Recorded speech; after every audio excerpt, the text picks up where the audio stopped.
सुप्रभात।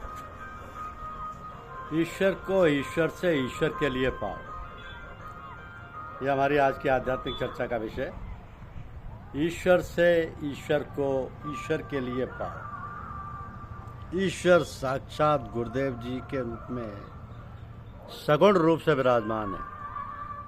उन्हीं की कृपा से उनका रहस्य खुलता है और प्राप्त होता है, तबे प्रेम से हृदय भर उठता है, सारे विकार दूर हो जाते हैं, सच्ची सेवा का भाव हृदय में उमड़ने लगता है, अपने पराये का ख्याल दिल से गायब हो जाता है। उस समय ईश्वर की सच्ची सेवा बनने लगती है।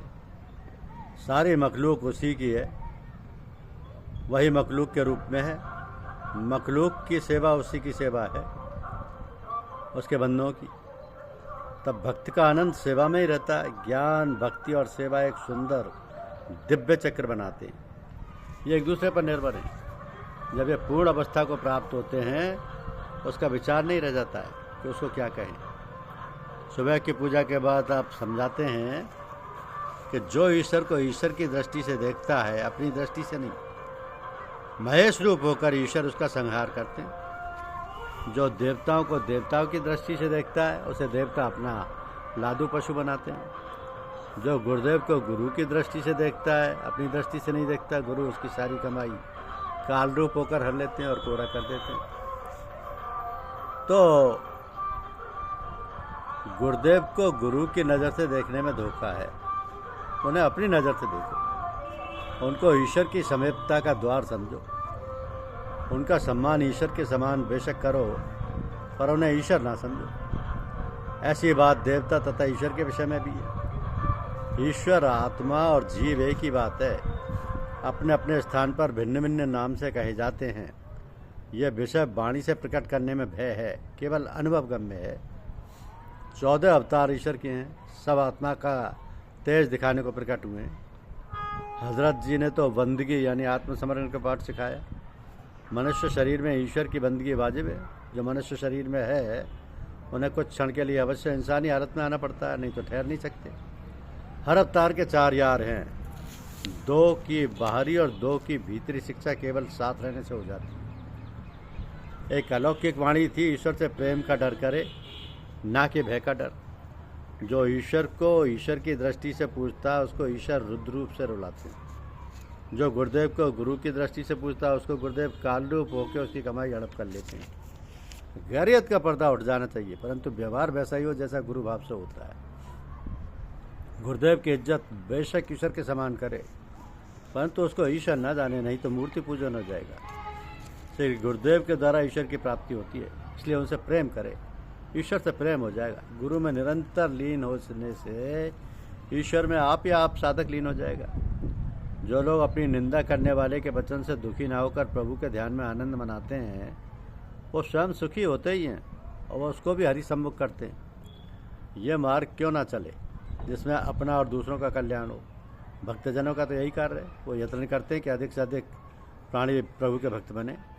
ज्यों ज्यों श्री गुरुदेव की सच्ची भक्ति उदय होती है, ज्ञान का प्रकाश उदय होने लगता है, गुरुदेव का सच्चा रूप प्रकट होने लगता है, संभाव आने लगता है, अंधकार के पर्दे फटने लगते हैं, सब द्वैत भाव होकर पूरी भक्ति प्राप्त होती है, जिसके लिए कोई नाम नहीं है।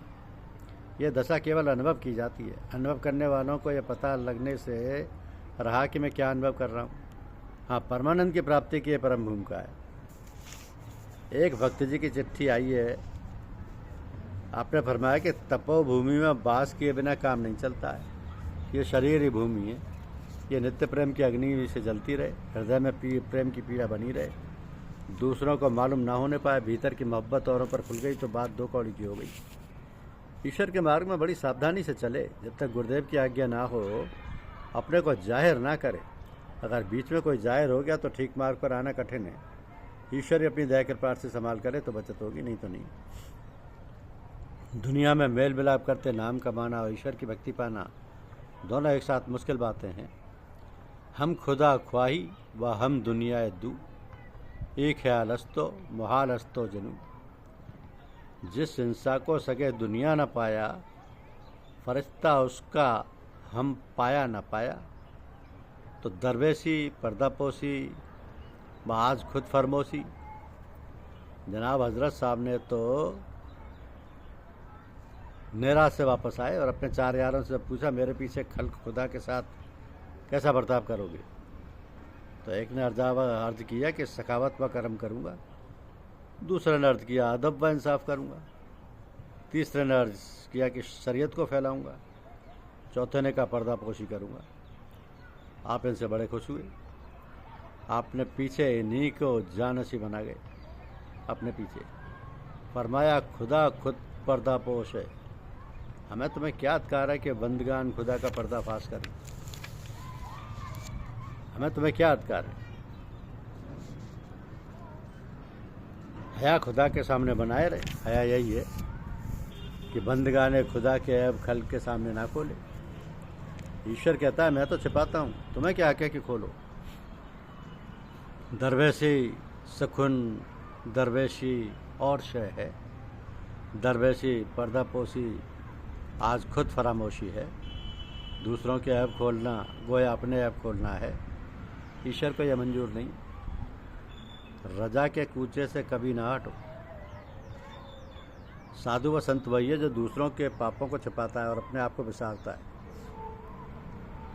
ईश्वर की भक्ति उसी को मिलेगी जिसका व्यवहार शुद्ध है। संत जनों में क्रोध आता ही, कितना ही अपराध हो गए, सदैव ईश्वर की कृपा के लिए प्रार्थना करते रहते।